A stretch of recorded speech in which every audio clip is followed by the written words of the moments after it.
दोस्तों, आज मैं आपसे एक ऐसी बात करने आया हूं जो शायद ही कभी टीवी पर खुलेआम होती है। आप सुबह उठते हैं, अखबार खोलते हैं, न्यूज चैनल लगाते हैं, चारों तरफ आपको सिर्फ नारे, इवेंट और प्रचार दिखेगा। हर जगह यही सुनने को मिलेगा कि भारत तेजी से आगे बढ़ रहा है, दुनिया हमें विश्व गुरु कह रही है, हम 5 ट्रिलियन की अर्थव्यवस्था बनने वाले हैं। लेकिन आपसे सीधा सवाल है, क्या ये सब आपके घर की रसोई में दिख रहा है? क्या ये चमक आपकी जेब में दिख रही है? असलियत ये है कि भारत में अमीर और गरीब के बीच की खाई दिन ब दिन चौड़ी होती जा रही है। और ये सिर्फ एक आर्थिक आंकड़ा नहीं है, ये आपकी रोजमर्रा की जिंदगी है। जब आप सब्जी खरीदने जाते हैं और कीमतें दुगनी मिलती हैं, जब आप गैस सिलेंडर भरवाते हैं और आधी सैलरी वहीं चली जाती है, जब आप बच्चों की फीस जमा करते हैं और ईएमआई की चिंता सिर पर चढ़ जाती है, तो समझिए यही है वो खाई जो हमें रोज निकल रही है। दोस्तों, इस खाई की सबसे बड़ी वजह है हमारी नीतियां। बड़ी बड़ी कंपनियां और अमीर वर्ग को राहत मिलती है, कॉर्पोरेट टैक्स घटाए जाते हैं, उन्हें तरह तरह की सुविधाएं मिलती हैं और नीचे वालों पर बोझ डालने के लिए जीएसटी जैसे अप्रत्यक्ष टैक्स लगा दिए जाते हैं। सोचिए, आप और मैं जब टूथपेस्ट, दूध और मोबाइल रिचार्ज खरीदते हैं तो वही टैक्स करोड़पति देता है। लेकिन फर्क यह है कि हमारे खर्च हमारी आय का बहुत बड़ा हिस्सा ले जाते हैं, जबकि उनके लिए ये रत्ती भर भी नहीं है। अब राजनीति को देखिए, अगर असली काम करना है तो हेल्थ, एजुकेशन, रोजगार और स्किल डेवलपमेंट में निवेश करना पड़ता है। लेकिन ये काम मुश्किल है, धीरे धीरे असर दिखाते हैं और कैमरे पर ताली बजाने लायक नहीं लगते। रास्ता चाहिए, आसान रास्ता है इवेंट, बड़ा उद्घाटन, विशाल मंच, चमकदार लाइटें, टीवी कैमरे और बड़े बड़े नारे। जनता को लगे कि कुछ बड़ा हो गया है, लेकिन असल में इन इवेंट का आपकी जेब और आपके बच्चों के भविष्य से कोई लेना देना नहीं है। अब बात करते हैं नौकरी की। हर चुनाव से पहले करोड़ों नौकरियों के वादे किए जाते हैं, लेकिन चुनाव खत्म होते ही ये वादे हवा हो जाते हैं। भर्ती प्रक्रियाएं सालों तक लटकती रहती है, कभी पेपर लीक हो जाता है, कभी कोर्ट केस में मामला फंस जाता है। लाखों युवा इंतजार करते करते बूढ़े हो जाते हैं और जिनकी नौकरी लगी भी तो उनकी सैलरी महंगाई के मुकाबले बहुत कम है। ऊपर से कॉन्ट्रैक्ट और गिग वर्क का जमाना आ गया, जिसमें स्थिरता का नामो निशान नहीं है। यह है असली भारत की नौकरी का सवाल उठता है कि अगर जनता इतना संकट झेल रही है तो फिर नेता चुनाव कैसे जीत जाते हैं? यहाँ असली खेल शुरू होता है। मीडिया का इस्तेमाल कर लिया जाता है। टीवी डिबेट में रोजगार, महंगाई, स्वास्थ्य या शिक्षा की कोई बात नहीं होती।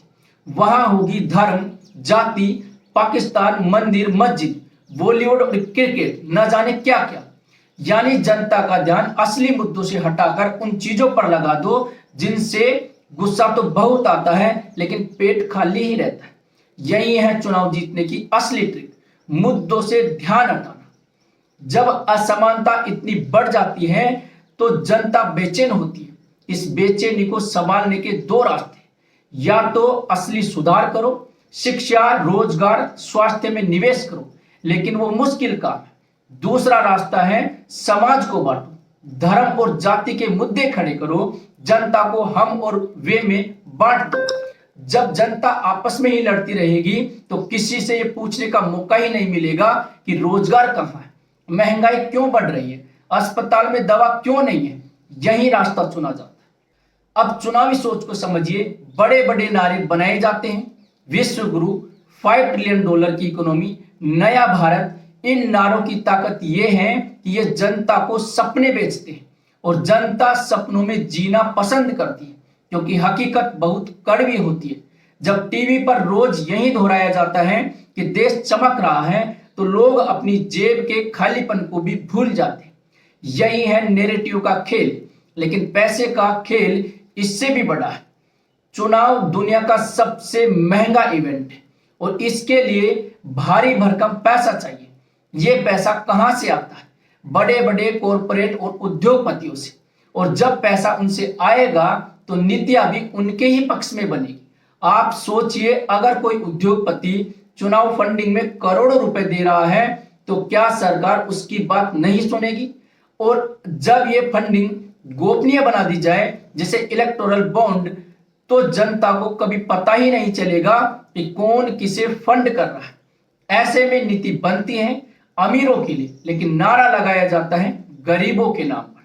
अब देखिए जनता को क्या बताया जाता है। जब अमीरों को टैक्स में राहत दी जाती है तो उसे कहा जाता है रिफॉर्म, लेकिन जब गरीबों को राहत दी जाती है, मुफ्त शिक्षा, मुफ्त स्वास्थ्य, तो कहा जाता है फ्री की रिफॉर्म। यानी गरीब का हक अगर पूरा किया जाए तो उसे नीचा दिखाया जाता है, लेकिन अमीरों के फायदे को प्रगति कहा जाता है।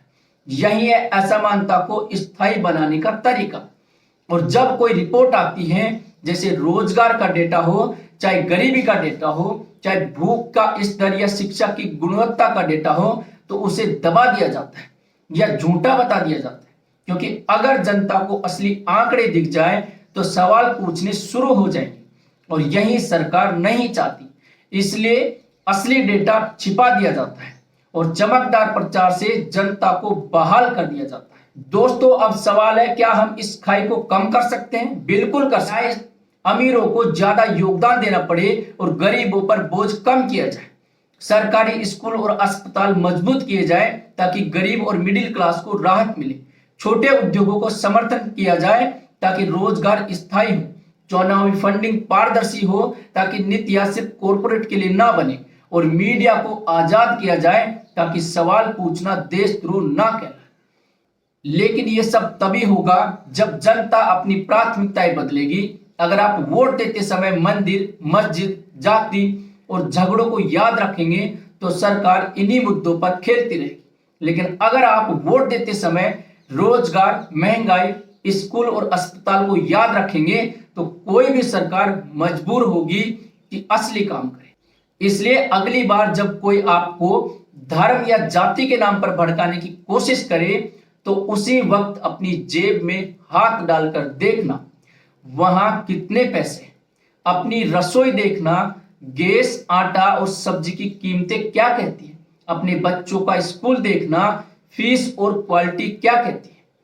अगर इन सवालों के जवाब आपको परेशान कर रहे हैं तो समझ लीजिए कि आपकी लड़ाई किससे है।